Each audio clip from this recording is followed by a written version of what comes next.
Genesis 32. And Jacob went on his way, and the angels of God met him. And when Jacob saw them, he said, "This is God's host." And he called the name of the place Mahanaim. And Jacob sent messengers before him to Esau his brother unto the land of Seir, the country of Edom. And he commanded them, saying, "Thus shall ye speak unto my lord Esau. Thy servant Jacob saith thus, I have sojourned with Laban, and stayed there until now. And I have oxen and asses, flocks, and men servants, and women servants. And I have sent to tell my lord that I may find grace in thy sight."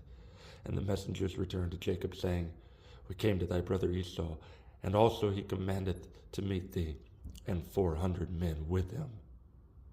Then Jacob was greatly afraid and distressed, and he divided the people that was with him, and the flocks and herds and the camels into 2 bands. And said, "If Esau come to the one company and smite it, then the other company which is left shall escape."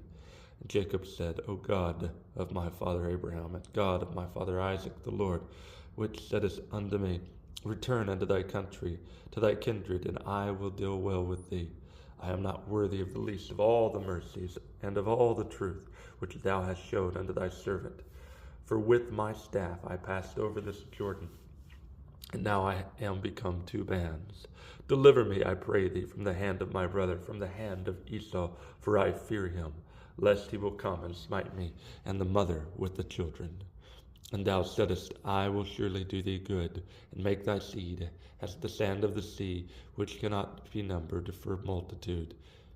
And he lodged there that same night, and took of that which came to his hand a present for Esau his brother, 200 she-goats and 20 he-goats, 200 ewes and 20 rams, 30 milch camels with their colts, 40 kine and 10 bulls, 20 she-asses and 10 foals.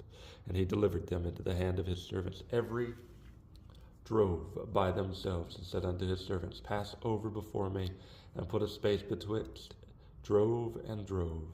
And he commanded the foremost, saying, "When Esau my brother meeteth thee, and asketh thee, saying, Whose art thou, and whither goest thou, and whose are these before thee? Then thou shalt say, They be thy servant Jacob's. It is a present sent unto my lord Esau, and behold, also he is behind us." And so commanded he the second and the third, and all that followed the drove, saying, "On this manner shall ye speak unto Esau when ye find him, and say ye moreover, Behold, thy servant Jacob is behind us, for he said, I will appease him with the present that goeth before me, and afterward I will see his face. Peradventure he will accept of me." So went the present over before him, and himself lodged that night in the company. And he rose up that night, and took his 2 wives, and his 2 women servants, and his 11 sons, and passed over the ford Jabbok. And he took them, and sent them over the brook, and sent over that he had, and Jacob was left alone. And there wrestled a man with him until the breaking of the day. And when he saw that he prevailed not against him, he touched the hollow of his thigh, and the hollow of Jacob's thigh was out of joint as he wrestled with him. And he said, "Let me go, for the day breaketh." And he said, "I will not let thee go, except thou bless me." And he said unto him, "What is thy name?" And he said, "Jacob." And he said, "Thy name shall be called no more Jacob, but Israel. For as a prince hast thou power with God and with men, and hast prevailed."